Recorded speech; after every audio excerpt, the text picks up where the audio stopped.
యేషువా వందనం, యేషువా స్తోత్రం, యేషువా స్తోత్రం. తండ్రి వందనం, తండ్రి వందనం. తండ్రి స్తోత్రం, తండ్రి స్తోత్రం. ఆత్మదేవా వందనం, ఆత్మదేవా వందనం. ఆత్మదేవా స్తోత్రం, ఆత్మదేవా స్తోత్రం. త్రియేక దేవా వందనం, త్రియేక దేవా వందనం. త్రియేక దేవా స్తోత్రం. త్రియేక దేవా స్తోత్రం. Praise the lord, praise the lord. Praise the lord, praise the lord. Praise the lord, praise the lord. Praise the lord. Praise the lord.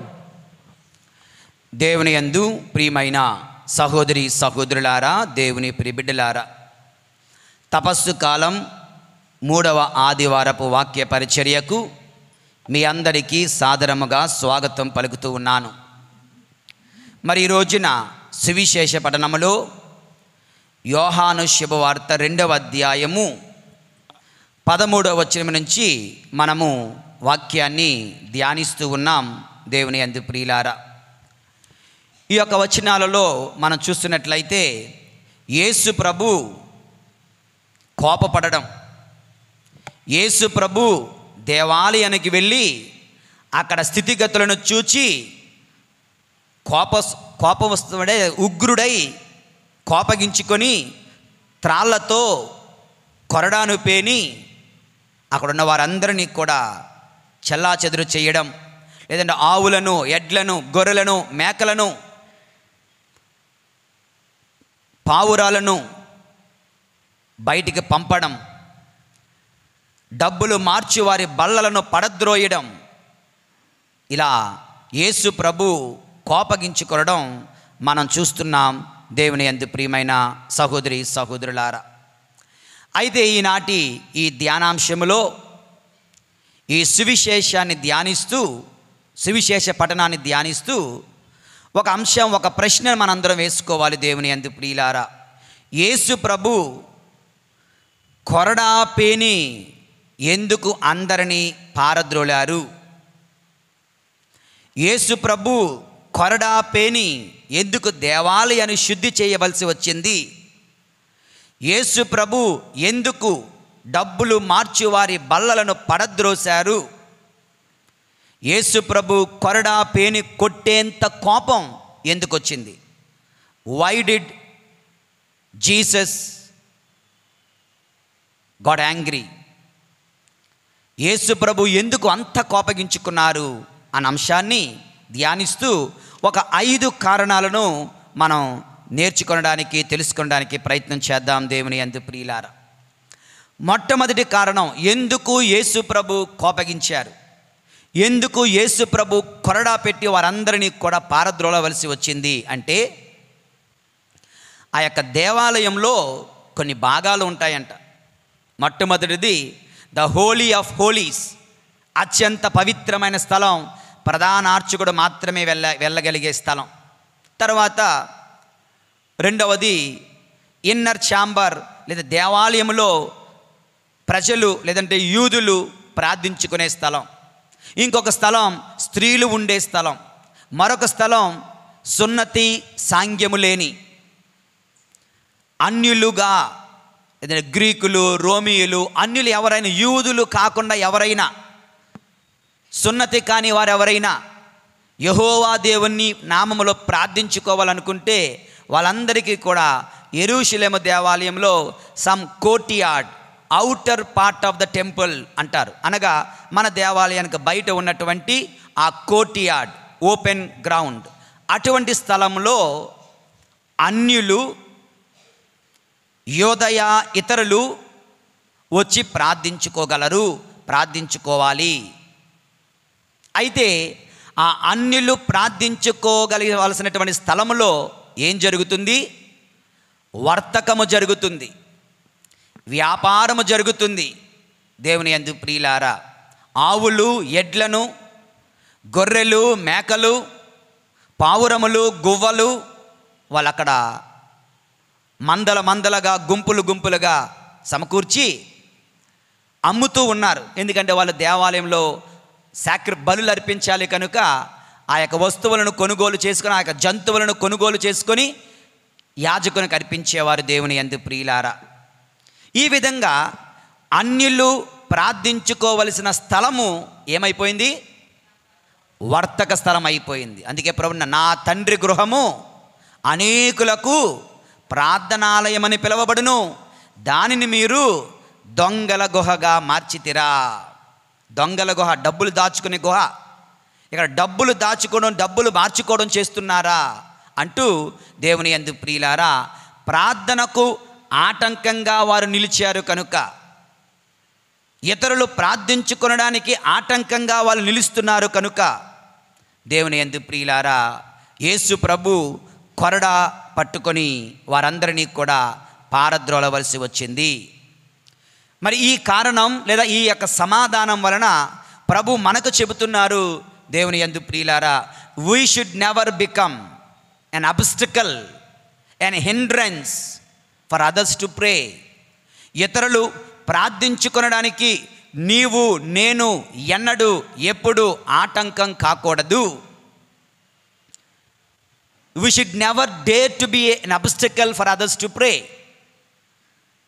ఇతరులు ప్రార్థన చేసుకొనడానికి, ఇతరులు దేవుని చెంతకు రావడానికి, ఇతరులు దేవుణ్ణి ప్రేమించడానికి, ఇతరులు ఆత్మీయ అనుభూతిని పొందుకునే సమయంలో నీవు వారికి ఆటంకపరచకూడదు. ఈ సందర్భంలో అనేక మంది భర్తలు భార్యలను గుడికి వెళ్ళొద్దు అంటారు. కొంతమంది భార్యలు భర్తల్ని గుడికి వెళ్ళొద్దు అంటారు. లేదా తల్లిదండ్రులు పిల్లలని కానీ ప్రార్థన చేయొద్దు అంటారు. కొంతమంది ఇంట్లో ప్రార్థన జరుగుతుంటే టీవీ వేసుకొని చూస్తూ ఉంటాడు పిల్లలు, తల్లిదండ్రులు ప్రార్థన చేస్తుంటే. సో ఇటువంటి పరిస్థితులలో దేవుని యందు ప్రియులారా, అలాంటి పరిస్థితి మన కుటుంబంలో ఉంటే, మన జీవితాలలో ఉంటే, యేసు ప్రభు కొరడా పట్టుకొనక తప్పదు. Do you want to see Jesus with a whip? యేసు ప్రభుని మీరు ఎలా చూడాలనుకుంటున్నారు? కొరడా పట్టుకొని ఉన్నటువంటి యేసయ్యను చూడాలనుకుంటున్నారా? నిన్ను దీవించే, నిన్ను క్షమించే, నిన్ను ప్రేమించే యేసయ్యను చూడాలనుకుంటున్నారా? చెప్పండి. ఎలాంటి యేసయ్యను చూడాలనుకుంటున్నారు? కొరడా పట్టుకొని వస్తే బాగుండండి అంటున్నారా? లేదు. యేసయ్య కరుణామయుడిగా మనకు కావాలి అంటే ఏనాడు ఎన్నడు ఎప్పుడు ఎవరికి ఆటంకంగా మనం మారకూడదు. దేవుని యందు ప్రియమైన సహోదరి సహోదరు, ఇది మొదటి సమాధానం, ఎందుకు ప్రభు కొరడా పట్టుకున్నారు.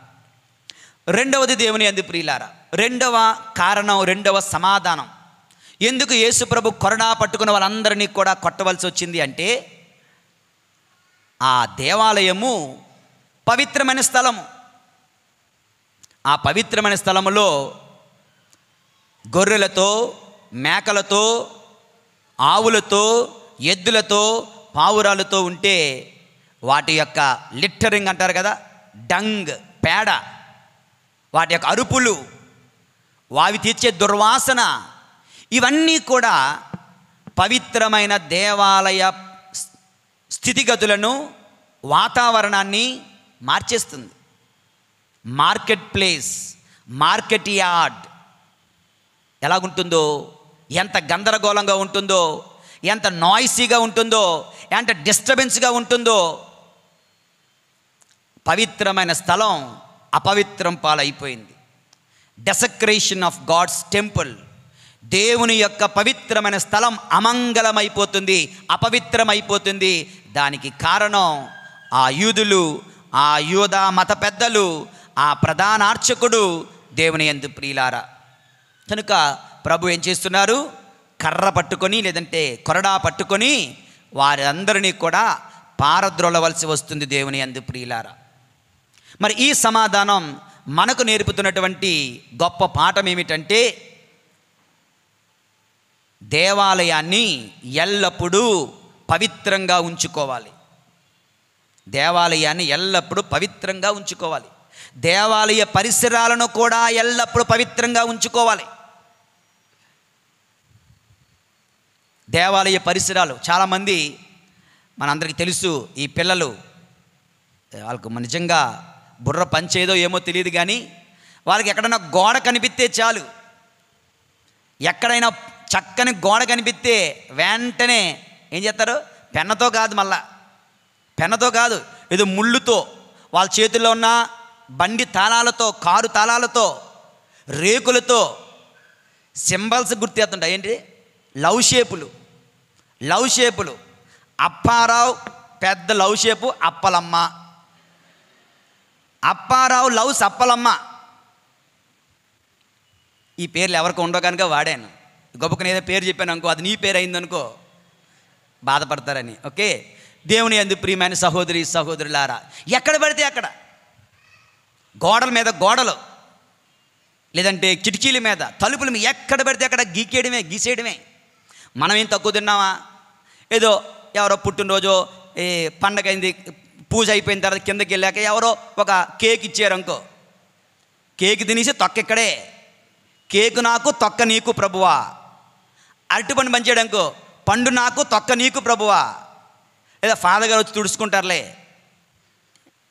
దేవుని యందు ప్రియులారా, దేవాలయాన్ని ఎప్పటికప్పుడు అపవిత్రం పాలు చేస్తుంటే గుర్తుంచుకోండి, దేవాలయంలో గర్భగుడి ఎంత పవిత్రంగా ఉండాలో దేవాలయం చుట్టూ ఉన్న ప్రాంతాలు కూడా అంతే శుభ్రంగా, పరిశుభ్రంగా, పవిత్రంగా ఆ డెకరం, ఆ డిగ్నిటీ మనం మెయింటైన్ చేయగలగాలి. నీ మూలంగా దేవాలయ స్థితిగతులు, దేవాలయ ప్రాంగణాలు అపవిత్రము, అమంగళము కాకూడదు. దేవుని యందు ప్రియమైనటువంటి సహోదరి సహోదరులారా, ఓకే, ఇది ఈ సమాధానం ద్వారా ప్రభు మనకిస్తున్నటువంటి రెండవ జీవిత పాఠం. దేవుని యందు ప్రియులారా, యేషువావందనం. Praise the lord, praise the lord, praise the lord, praise the lord, praise the lord, praise the lord, praise the lord. మూడవది, మనం దేనికి సమాధానం వెతుకుతుంది? యేసు ప్రభు ఎందుకు అంత కోపడ్డారు? యేసు ప్రభు ఎందుకు కొరడా పట్టుకొని వాళ్ళందరినీ తరిమారు? యేసు ప్రభు ఎందుకు అంత కొరడా పట్టి కొట్టేంత కోపడ్డారు? దానికి సమాధానాలు వెతుకుతూ ఉన్నాం. మొట్టమొదటిది, ప్రార్థనకు ఆటంకంగా నిలిచారు. రెండవది, పరిశుద్ధ స్థలాన్ని అపవిత్రం చేసేశారు. మూడవది, దేవుని యందు ప్రియులారా, అక్కడ ఏం జరుగుతుందంటే సో మచ్ ఆఫ్ ఇన్జస్టిస్, అన్యాయము, అక్రమము అక్కడ జరుగుతుందట. అన్యాయం అక్కడ జరుగుతుంది. ప్రభు చూశారు. ఏంటండి అన్యాయం అంటారా? ఉదాహరణకి, ఒకడు దేవునికి కానుక సమర్పించాలి. అక్కడికొచ్చి కొనుక్కుంటే 6 రెట్లు అధికంగా, లేదంటే 6 రెట్లుగా 10 నుంచి 20 రెట్లు అధికంగా వాళ్ళు అమ్మేవారంట. బయట దొరికే వస్తువు దేవాలయ ప్రాంగణంలో 10 నుంచి 20 రెట్లు అధికంగా అమ్మేవారంట. కనుక పేదవాళ్ళు ఏం చేస్తారంటే అంత పెట్టి కొనుక్కోలేమంటూ వాళ్ళ ఇంటి దగ్గర పెంచుకున్నటువంటి మేకపిల్లనో, గొర్రె పిల్లనో, పావురమునో, గొవ్వలనో దేవునికి బలి అర్పించడానికి పట్టుకొని వచ్చేవారు. పట్టుకొని వస్తే లోపల ఉన్న వర్తకులు ఏం చేశారండి అంటే, వర్తకులు యానిమల్ ఇన్స్పెక్టర్ ఒకడు ఉంటాడు. యానిమల్ ఒకటి గురువుల్లో ఒక గురువు లేదా ఒక అర్చకుడు ఏం చేస్తాడంటే, వాళ్ళు తీసుకొచ్చినటువంటి అర్పణ చూపించాలి. మచ్చ ఉందా, దానికి పుండు ఉందా, దానికి గజ్జి ఉందా, దానికి అవిటితనం ఉందా, దానికి కళ్ళు ఉన్నాయా, కాలు చేయ కరెక్ట్గా ఉందా, అది యోగ్యమైనదైతేనే దేవాలయంలో దేవునికి యోగ్యమైనటువంటి వస్తువులను లేదంటే జంతువులనే కానుక సమర్పించాలి. అయోగ్యమైనవి, కుంటివి, గుడ్డివి, ముడత కలిగినవి, లేదంటే ముదిరిపోయినవి, మచ్చ కలిగినవి అవి దేవునికి అర్పించకూడదు. ఈ మర్చెంట్స్, వర్తకులు ఏం చేసేవారంటే, ఈ యొక్క యానిమల్ ఇన్స్పెక్టర్ ఉంటాడు చూడండి, వాడిని డబ్బులు ఇచ్చి కొనేసేవారు. బ్రైబ్, ఓకే, లంచం ఇచ్చి కొనేసేవారు. వాడేం చేసేవాడంట, ఎవడైనా బయట నుంచి తీసుకొని వస్తే, ఆహా ఇది పని చేయదు, ఇది బలి అర్పించడానికి ఇక్కడ కొనుక్కోవలసిందే, ఇది తీసి పడే, ఇది కొనుక్కో. ఇలా అన్యాయముగా పేదలను వారు దోచుకోవడం ప్రభు చూచారంట. అన్యాయముగా దోచుకోవడం వాళ్ళు ప్రభు అక్కడ చూడడం జరిగింది. దేవుని యందు ప్రియులారా, పేదవాళ్ళను అన్యాయముగా పీడిస్తుండగా, పేదవారిని అన్యాయముగా మోసం చేస్తుండగా, ఆ అక్రమాలను చూడలేక, తట్టుకోలేక, దాన్ని నిరసిస్తూ యేసు ప్రభు కొరడా పేనారు. దేవుని యందు ప్రియమైన సహోదరి సహోదరులారా, అన్యాయము చేస్తే, పేదవాడిని మోసం చేస్తే యేసయ్య కొరడా పట్టుకుంటాడు అన్న సత్యం ఈ యొక్క ఆదివారం రోజున ఈ వాక్యం ద్వారా ప్రభు మనకు తెలియచేస్తూ ఉన్నారు దేవుని యందు ప్రియులారా. ఇది 3వ సమాధానం. ఇక 4వ సమాధానం దేవుని యందు ప్రియమైన సహోదరి సహోదరుల, యేసు ప్రభు ఆ యొక్క గొర్రెలను, మేకలను, ఆవులను, ఎద్దులను, లేదంటే పావురాలను, గొవ్వలను బయటికి పంపించేస్తున్నారు. ఎందుకని అంటే ప్రభు వారందరికీ చెప్పకనే చెబుతున్నారు, ఇక నుండి from here on you don't need any of this kind of sacrifices. Okay, you don't need any kind of this sacrifices. దేవుని యందు ప్రియమైనటువంటి సహోదరి సహోదరులారా, యేషువా వందనం, యేషువా స్తోత్రం. Praise the lord, praise the lord, praise the lord, praise the lord, praise the Lord. అంటే ఇక్కడ నుండి నేనున్నాను కనుక ఇక్కడి నుంచి నేను కలువరి కొండ పైన బలి అర్పించబోతున్నాను. నా శరీరముని, నా శరీర రక్తాలని నేను బలి అర్పించబోతున్నాను. ఇక నుండి ఆవులు, ఎద్దులు, మేకలు, గొర్రెలతో ఎటువంటి పని ఉండదు అన్న సత్యాన్ని ప్రభు ముందుగానే తెలియచేస్తూ ఆ గొర్రెలను, మేకలను, ఇటువంటి సాక్రిఫైసెస్, ఇటువంటి బలిదానములు ఇక పని లేదు, దేవునికి అక్కరలేదు, అసలైనటువంటి పాప పరిహార బలి నేను సమర్పించబోతున్నాను అంటూ ప్రభు ఈ యొక్క సాంగ్యము ద్వారా, ఈ యొక్క గుర్తు ద్వారా ప్రభు చెప్పకనే చెబుతున్నారు దేవుని యందు ప్రియమైన సహోదరి సహోదరులారా. అనగా ఇక నుండి జంతు బలులతో మనకి పాప క్షమాపణ ఉండదు. మన యొక్క అసలైనటువంటి బలి దివ్య పూజా బలి, అసలైన బలి క్రీస్తు ప్రభుని యొక్క కలవరి బలి యాగం. అందులో మనం పాలు పంచుకుంటే సరిపోతుంది అనేటువంటి గొప్ప సత్యము ఈ యొక్క సంఘటన ద్వారా ప్రభు మనకు తెలియచేస్తూ ఉన్నారు దేవుని యందు ప్రియులారా. ఇది 4వ సమాధానం. ఎందుకు యేసు ప్రభు కొరడా పట్టి వాళ్ళంటిని బయటికి గెంటుతున్నారో దేవుని యందు ప్రియులారా. ఇక 5వ సమాధానం, యేసు ప్రభు ఎందుకండి కొరడా పట్టి పంపిస్తున్నారు? లేదంటే యేసు ప్రభు ఒక మాట అంటున్నారు. వాళ్ళందరూ వచ్చి ఏ అధికారంతో ఇవన్నీ చేస్తున్నావు అంటే ప్రభు అంటున్నారు, ఈ ఆలయమును పడగొట్టండి, నేను దీనిని 3 రోజులలో తిరిగి కడతాను. ఈ ఆలయాన్ని కట్టడానికి 46 సంవత్సరాలు పట్టింది, ఇంకా కడుతూనే ఉన్నారు అప్పటికి కూడా. నువ్వు 3 రోజుల్లో కడతావా అంటే యేసు ప్రభు చెప్తున్నారు, ఇక నుండి ఈ ఆలయముతో పని లేదు. ఇప్పటి వరకు ఈ ఆలయములో దేవుణ్ణి కలుసుకోవడానికి వచ్చారు. ఇప్పటి వరకు ఈ ఆలయములో దేవుడు మనిషి కలుసుకునేవారు. ఇక నుండి దేవుడు మనిషి ఎక్కడ కలుసుకుంటారంటే ఈ ఆలయము. ప్రభు తన శరీరాన్ని ఆలయముగా చేస్తూ ఈ ఆలయములో దేవుడు మనిషి కలుసుకుంటారు. ఏమిటి ఈ ఆలయము? క్రీస్తు శరీరం అనే ఆలయము, దివ్య పూజాబలి అనే ఆలయము, దివ్య సత్ప్రసాదము అనే ఆలయము దేవుని యందు ప్రియులారా. అప్పటి వరకు వారందరూ దేవుణ్ణి కలుసుకోవాలి అంటే యెరూషలేము దేవాలయం వెళ్ళాలి. ఇక నుండి నీవు నేను దేవుని కలుసుకోవాలి అంటే దివ్య సత్ప్రసాదం స్వీకరించాలి. దేవుని కలుసుకోవాలంటే దివ్య పూజాబలిలో మనం పాలు పంచుకోవాలి దేవుని యందు ప్రియమైనటువంటి సహోదరి సహోదరులారా. కనుక ఆ యొక్క వాటన్నిటినీ కూడా పారద్రోలుతూ ఈ ఆలయాన్ని పడగొట్టండి, నేను 3 రోజుల్లో లేపుతాను అని ప్రభు తెలియచేస్తూ ఉన్నారు దేవుని యందు ప్రియమైన సహోదరి సహోదరులారా.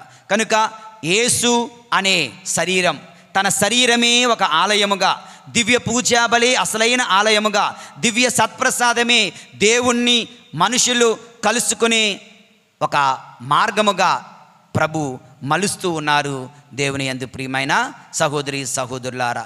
ఇది ఈ యొక్క యేసు ప్రభు కొరడా పేని దేవాలయాన్ని శుద్ధీకరణ సంఘటన ద్వారా ప్రభు మనకు నేర్పుతున్న 5 అంశాలు దేవుని యందు ప్రియులారా. యేషువా వందనం, యేషువా స్తోత్రం, praise the lord, praise the lord, praise the lord, praise the lord, praise the lord, praise the lord, praise the lord.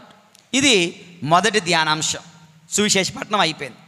ఇప్పుడు మొదటి పట్టణాన్ని కొద్దిసేపు మనం ధ్యానిద్దాం దేవుని యందు ప్రియులారా. ఈరోజు మొదటి పట్టణం ఎక్కడి నుంచి మనం చదువుతున్నాం? నిర్గమకాండము 20వ1 నుంచి 17 వచనాలు. అందులో ఏమున్నాయి? 10 ఆజ్ఞలు ఉన్నాయి. ఈరోజు ఉదయం దివ్య పూజాబలిలో మొదటి ఆజ్ఞ గురించి సువివరంగా వివరించడం జరిగింది. దయించి తప్పకుండా ఉదయం దివ్య పూజాబలి ప్రసంగాన్ని కూడా తప్పనిసరిగా ఆలకించమని కోరుతూ ఉన్నాను. మరి ఈ రోజున దేవుని యందు ప్రియులారా, రెండవ ఆజ్ఞ, దేవుని ఆజ్ఞను మనము కొద్దిసేపు ధ్యానం చేద్దాం. 10 ఆజ్ఞల్లో రెండవది ఏంటి? సర్వేశ్వరుని నామమును వ్యర్థముగా పలుకక ఉందువుగాక. చెప్పనందరూ, సర్వేశ్వరుని నామమును వ్యర్థముగా పలుకక ఉందువుగాక.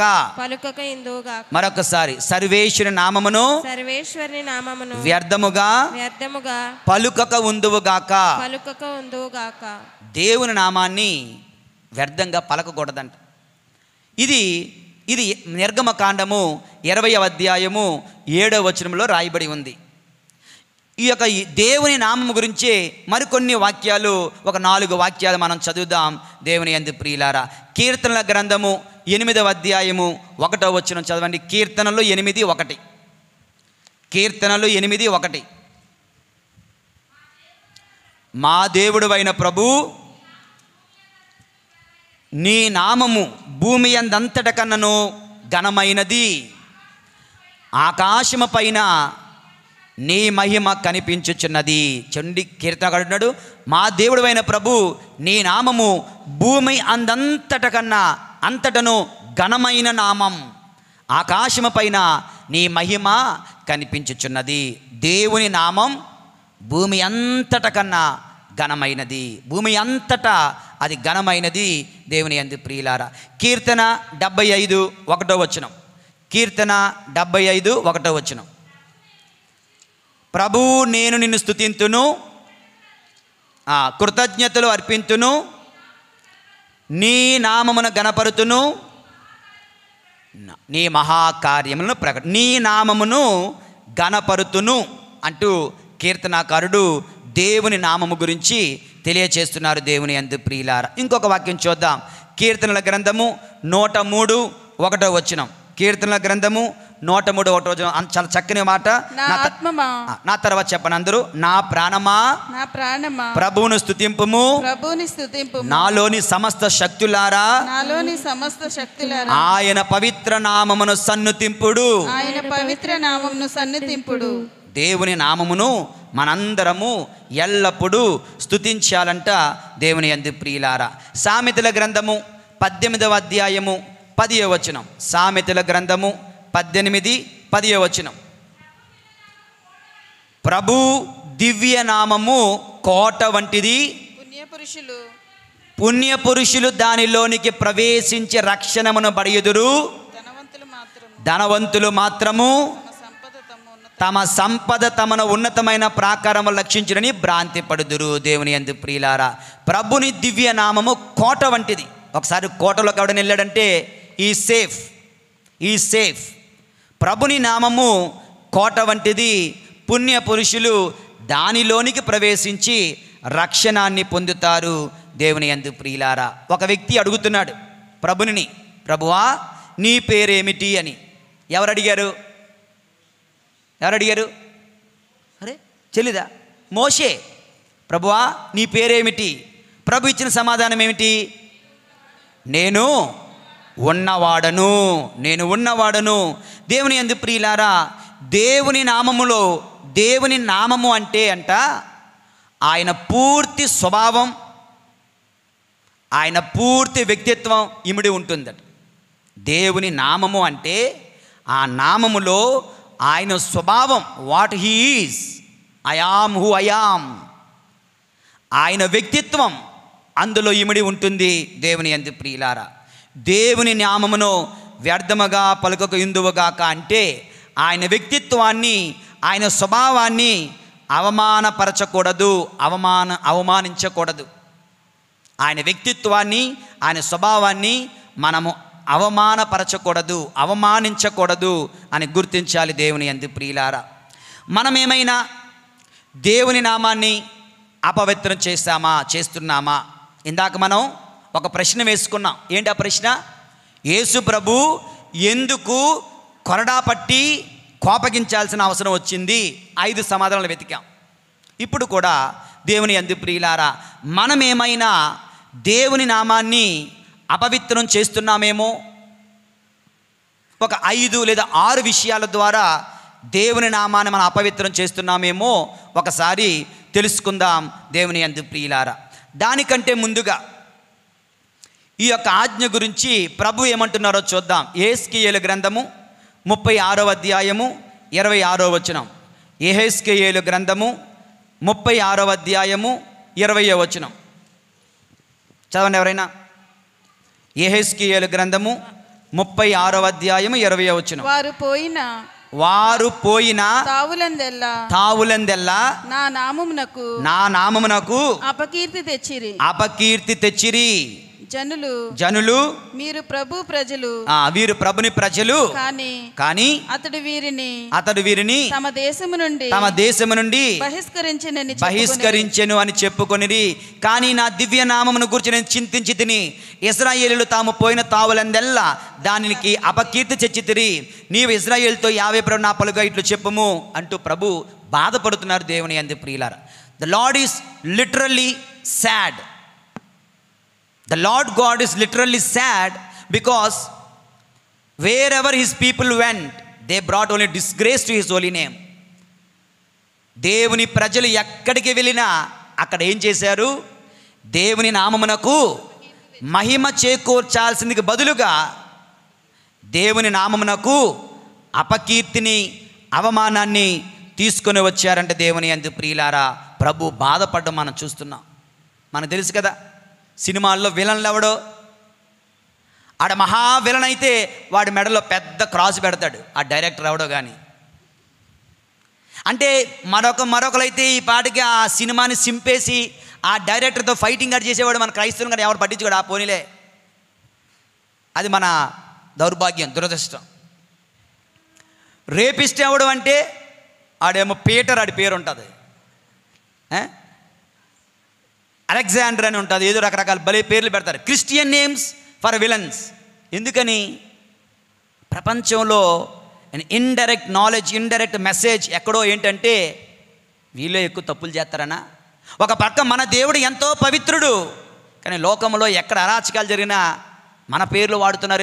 ఎందుకంటే మన ప్రవర్తన ద్వారా, మన జీవిత శైలి ద్వారా we have brought disgrace to the holy name of God.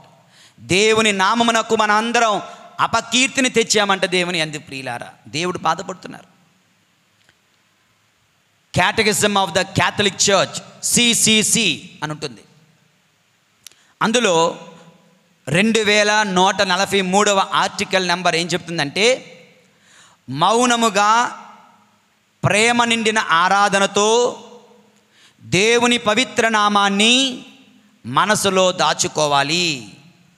దీవించుటకు, స్తుతించుటకు, మహిమపరచుటకు తప్ప ఆ దివ్య నామాన్ని మన సంభాషణలో ప్రస్తావించకూడదు. దేవుని నామము వ్యర్థముగా పలుకకు ఇందువుగాక అంటే అర్థం ఏంటో చెప్తున్నాను. ఒకసారి మీరు వీళ్ళు నా తర్వాత చెప్పండి. మౌనముగా ప్రేమ నిండిన ఆరాధనతో దేవుని పవిత్ర నామాన్ని మనసులో దాచుకోవాలి. దేవుని నామాన్ని మనసులో దాచుకోవాలి. చూడండి తర్వాత చెప్పండి. దీవించుటకును, స్తుతించుటకును, మహిమపరచుటకును తప్ప ఆ దివ్య నామాన్ని సంభాషణలో ప్రస్తావించకూడదు. We should never bring the holy name of God in our daily talk, in our daily conversations. దేవుని పవిత్ర నామాన్ని మన సంభాషణలో ఎప్పుడూ తీసుకురాకూడదు. కొంతమందికి అదొక అవలక్షణం. ఏంటంటే ప్రతి చిన్నదానికి కూడా దేవుడు చెప్పాడు. ఈవిడికి కోడలంటే ఇష్టం ఉండదు, ఓకే? లేదా కొడుకు హ్యాపీగా ఉంటున్నారు అనుకో, ఈవిడ తపస్సు చేసి అంటది, నాకు దేవుడు చెప్పాడు ఏమని, నువ్వు ఒక ఇంట్లో ఉండాలని. దేవుడు చెప్తాడా? ప్రతి దాని వాళ్ళకేం కావాలో అది వాళ్ళు చెబుతూ కిందన దేవుడి పేరు పెడుతూ ఎప్పటికప్పుడు ఎక్కడికక్కడ నిరంతరం కూడా దేవుని నామాన్ని అమంగళం చేస్తున్నాం, వ్యర్థముగా పలుకుతున్నాం దేవుని యందు ప్రియులారా. కొన్ని సందర్భాలు చూద్దాం, ప్రభు నామాన్ని అపవిత్రపరిచే కొన్ని సందర్భాలు. Catechism of the Catholic church పుస్తకములో రాయబడినవి, చెప్పబడినవి. మొట్టమొదటిది దేవుని యందు ప్రియులారా 2145 2145 article number 2145 CCC catechism of the Catholic church చెప్తుంది ఏంటంటే, దేవుని నామాన్ని, యేసయ్య నామాన్ని, కన్యమరియ తల్లి నామాన్ని, పునీతుల నామములను అనుచితంగా వాడకూడదు, తప్పు పట్టకూడదు, హాస్యాపదంగా కానీ వ్యంగ్యముగా కానీ మాట్లాడకూడదు. Don't joke with God's holy name. చాలాసార్లు మన యొక్క ఏమంటారు శృతి మించిపోతాం, హాస్యము శృతి మించిపోతుంది. అప్పుడేమవుతుందంటే దేవుని పైన జోకులు, యేసు ప్రభు పైన జోకులు. కొంతమంది పాస్టర్లు అమ్మ మరియ తల్లిని ఎంత ఘోరాతి ఘోరంగా దూషిస్తారో దేవుని యందు ప్రియులారా. అంటే దేవుని నామాన్ని వారు అపవిత్రం చేస్తున్నారు. నీ జీవితంలో, నా జీవితంలో, మనందరి జీవితాల్లో మనం ఎప్పుడైనా అనవసరంగా యెహోవా నామాన్ని కానీ, నిజం చెప్పాలంటే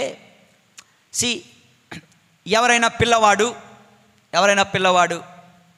వాళ్ళ అమ్మని ఏమని పిలుస్తాడు? అమ్మ అంటాడు. వాళ్ళ నాన్నని నాన్న అంటాడు. ఎప్పుడైనా ఒక రోజున పిల్లవాడు అమ్మ పేరు పెట్టి, అమ్మ పేరు ఏదో పేరు చెప్పు, కమలమ్మ ఉందనుకో, నీ కొడుకు కమల అని పిలిచాడనుకో, నీకు ఎలా ఉంటుంది? షాక్ అవుతాం. వీడేంటి నన్ను పేరు పెట్టి పిలుస్తున్నాడు అంటే. కొడుకు పేరు పెట్టి పిలిచేంత యోగ్యత ఉండదు, పిలవకూడదు. అమ్మను అమ్మ అని పిలవాలి, నాన్నను పేరు పెట్టి పిలవరు. అందుకే మనం కూడా బైబిల్ గ్రంథంలో తప్ప ఇంకెక్కడా కూడా యెహోవా అని మనం పిలవకూడదు. పోప్ బెనెడిక్ట్ 16వ బెనెడిక్ట్ పాప గారు వచ్చి ఆయన చెప్పిన మొట్టమొదటి విషయం ఇది అనుకుంటాను. ఎవరు కూడా దేవుడిని పేరు పెట్టి పిలవద్దు. అందుకని ఏమన్నారు? లార్డ్ గాడ్, ప్రభు అయిన దేవా, ప్రభు అయిన దేవా అని పిలవమన్నారు. అందుకే ఈ పుస్తకాలు మార్చేశారు. ఈ పుస్తకాలన్నీ మార్చి ఎక్కడెక్కడైతే యెహోవా అని ఉందో ఆ యెహోవాని తీసేసి ప్రభు అయిన దేవా అని పెట్టారు. ఒక బైబిల్ మాత్రం మార్చలేదు. బైబిల్లో యెహోవా అంటే యెహోవానే పెట్టారు, బైబిల్ మార్చలేదు. మార్చడానికి వీలు లేదు కనుక. దేవుని యందు ప్రియులారా, దేవుని నామమును ఎప్పుడు ఎక్కడ ఎవరు కూడా హాస్యాపదంగా కానీ, వ్యంగ్యంగా కానీ, సరదాగా కానీ దేవుని నామము, యేసయ్య నామము, మరియ తల్లి నామము, పునీతుల నామాన్ని మనం పలకకూడదు, పిలవకూడదు. దేవుని యందు ప్రియులారా, ఇది మొదటిది. అలాంటి మనం ఏదైనా చేసినట్లయితే ప్రభుని క్షమాపణ వేడుకుందాం. ప్రభు అయినటువంటి 10 ఆజ్ఞల్లో 2వ ఆజ్ఞను మనం మీరిన వారం అవుతున్నాం. దేవుని యందు ప్రియులారా. ఓకే, యేషువా వందనం. Praise the lord, praise the lord, praise the lord, praise the lord, praise the Lord. Next 2వ సంఘటన, 2వ సందర్భం. CCC catechism of the Catholic church article number 2147 2147 ఏం చెప్తుందో తెలుసా? దేవుని పేరుతో ఇతరులకు చేసిన వాగ్దానాలు గౌరవించాలి, లేదేని విశ్వసనీయుడు సత్యసంధుడైన దేవుని నామాన్ని దుర్వినియోగం చేసిన వాళ్ళం అవుతాం. సపోజ్ దేవుడి మీద ఒట్టు, నేను నీ డబ్బులు నీకు ఇచ్చేస్తాను అన్నావు అనుకో, ఇచ్చి తీరాలి. దేవుని పేరిట ఇతరులకు నువ్వు వాగ్దానం చేస్తే ఆ వాగ్దానాన్ని నువ్వు నెరవేర్చి తీరాలి. ఆ వాగ్దానం నిలబెట్టుకోకపోతే దేవుడు అబద్ధీకుడని మనం లోకానికి చాటి చెప్తున్న వాళ్ళం అవుతున్నాం. చాలాసార్లు ఏమంటారు? మా అమ్మమ్మ మీద ఒట్టు, మా నాన్నమ్మ మీద ఒట్టు అంటాం. టక్కనది చేస్తే ఆడు చచ్చిపోద్ది. అవునా? అది చచ్చిపోద్ది. ఇక నుంచి నేను మందు మానేస్తాను, మా అమ్మమ్మ మీద ఒట్టు, మా నాన్నమ్మ మీద ఒట్టు అన్నావు అనుకో, నువ్వు మందు మానవు, ఆడు చచ్చిపోద్ది. ఎందుకని? నువ్వు మాట తప్పావు. దేవుని యందు ప్రియులారా, దేవుని పేరు మీద ఒట్టు వేసి వాగ్దానం చేసి ప్రమాణం చేస్తూ, దేవుని పేరు మీద చేస్తూ ఆ మాట నిలబెట్టుకో. ముందుగా భార్యాభర్తలు దేవుని పేరిట మీరు వాగ్దానం చేశారు కదా, దేవుని యందు ప్రియులు, అటువంటి వాగ్దానాలు మనం చేసినట్లయితే తప్పనిసరిగా మనం నిలబెట్టుకోవాలి. వాగ్దానం నిలబెట్టుకోవాలి. ఎట్టి పరిస్థితుల్లో మాట తప్పకూడదు. దేవుని యందు ప్రియులారా, యేషువా వందనం, యేషువా స్తోత్రం. Praise the lord, praise the lord, praise the lord, praise the Lord. ఇది 2 అయిపోయి. 3వ సందర్భం CCC catechism of the Catholic church 2148 article ఏం చెప్తుందో తెలుసా? దైవ దూషణ చేయకూడదు. దైవ దూషణ అంటే దేవుని గురించి చెడుగా మాట్లాడడం. దేవుడు నాకేం చేశాడు, దేవుడు నాకు ఎప్పుడు అన్యాయమే చేశాడు. ఏంటి, దేవుడు అన్యాయం చేస్తాడు ఎవరికన్నా? మనం చేసిన పాపాలు మనం మాట్లాడాం. మనం పాపాలు కట్టేసుకొని, పాపాల వల్ల శాపాలు మూట కట్టేసుకొని నీకు జబ్బు వస్తే ఏమంటావు? దేవుడు నాకు అన్యాయం చేశాడా? నువ్వు డ్రైవింగ్ సరిగ్గా చేయక నువ్వు యాక్సిడెంట్ చేసేసుకొని ఏమంటావు? దేవుడు యాక్సిడెంట్ చేసేసాడు. దేవుడికి ఇంకే పని లేదా? దైవ దూషణ, దట్ ఈస్ కాల్డ్ దైవ దూషణ. దైవ దూషణ చేయకూడదు. దేవుని గురించి చెడుగా మాట్లాడడం, దేవునికి ఇవ్వాల్సిన గౌరవం ఇవ్వకపోవడం. నేను ఎన్నోసార్లు చెప్పాను, when you enter the church, దేవాలయంలో అడుగు పెట్టేటప్పుడు సినిమా హాల్లో వెళ్ళినట్టు వెళ్ళకండి, మార్కెట్లోకి వెళ్ళినట్టు వెళ్ళకండి. అదేదో బిగ్ సి కాదు, బిగ్ బజార్, డీమార్ట్లు, రిలయన్స్ మార్ట్లు వెళ్ళినప్పుడు సైతం ఆ ఎంట్రన్స్లో 1 నిమిషం ఆగుతావు. ఎందుకని? ఏసీ ఉంటుంది కదా, అస్సమని గాలి కొడుతుంది కదా.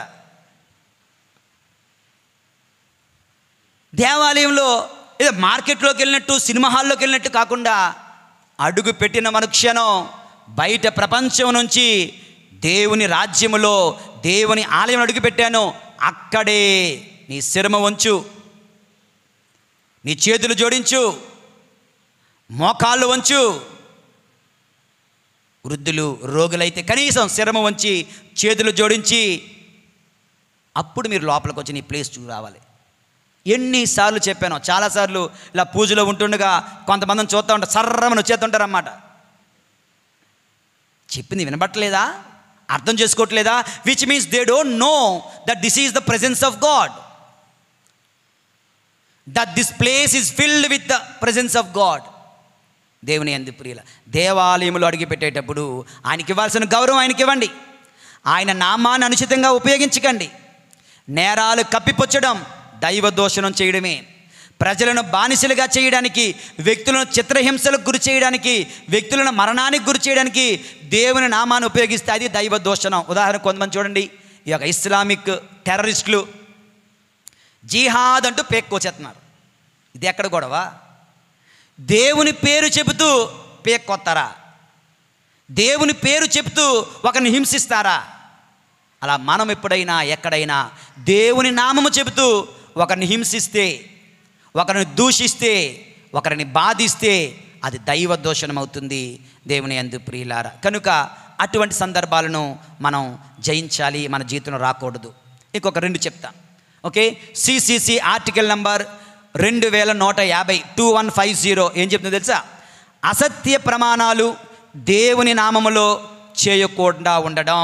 అసత్య ప్రమాణాలు, మనం మాట్లాడుతుంది అబద్ధము అని తెలిసి కూడా బైబిల్ మీద ఒట్టేసి, గుడి మీద ఒట్టేసి, దివ్య సప్సాదం మీద ఒట్టేసి, దివ్య మందసం మీద ఒట్టేసి మనం అబద్ధాలు ఆడితే దేవుని యందు ప్రియులారా, అది మనం ఈ యొక్క ఆజ్ఞ దేవుని నామమును వ్యర్థముగా పలుకకు ఇందుగా కాని దానికి వ్యతిరేకమవుతుంది. దేవుని యందు ప్రియమైన సహోదరి సహోదరులారా, ఇక 5వది ఆఖరిది, ఇతరులకు కీడు కలగాలని దేవుని పేరిట వారిని శపించడం, మన స్వార్థ కోరికలకు దేవునిని పావుగా వాడుకోవడం, దేవుని నామాన్ని వ్యర్థముగా పలుకడం. నేను దేవుని అడుగుతున్నాను వాడు కాలు ఇరిగిపోవాలని, ఇది ఎంత గొప్ప ప్రార్థన! నేను దేవుని ప్రార్థిస్తున్నాను వాడికి ఏదో జరిగిపోవాలని. దేవుని యందు ప్రియులారా, దేవుని పేరిట ఇతరులకు కీడు కలగాలని కోరుకోవడం అది దేవుని నామాన్ని వ్యర్థముగా పలకడమే. ఈ రోజున 10 ఆజ్ఞలలో 2వ ఆజ్ఞను ధ్యానించాం. దేవుని నామము వ్యర్థముగా పలుకుకిందుగాక. దేవుని నామము వ్యర్థంగా పలకుండా ఉండాలంటే 5 సంఘటనలు, 5 సందర్భాలు మేము చెప్పాను. ఈ 5 మన జీవితంలో రాకుండా చూసుకోవాలి. సువిశేష పట్టణం నుంచి 5 సమాధానాలు, మొదటి పట్టణం నుంచి 5 సమాధానాలను ధ్యానించిన మనం ఈ వాక్యానుసారం జీవించడానికి, మన సర్వ తప్పిదాలను, పాపములను, బలహీనతలను జయించడానికి ప్రయత్నం చేస్తూ దేవుని సహాయాన్ని కోరుకుందాం. పరిశుద్ధుడైన దేవుడు మనల్ని దీవింతురుగాక. పితా, పుత్ర, పరిశుద్ధాత్మ నామమున ఆమేన్.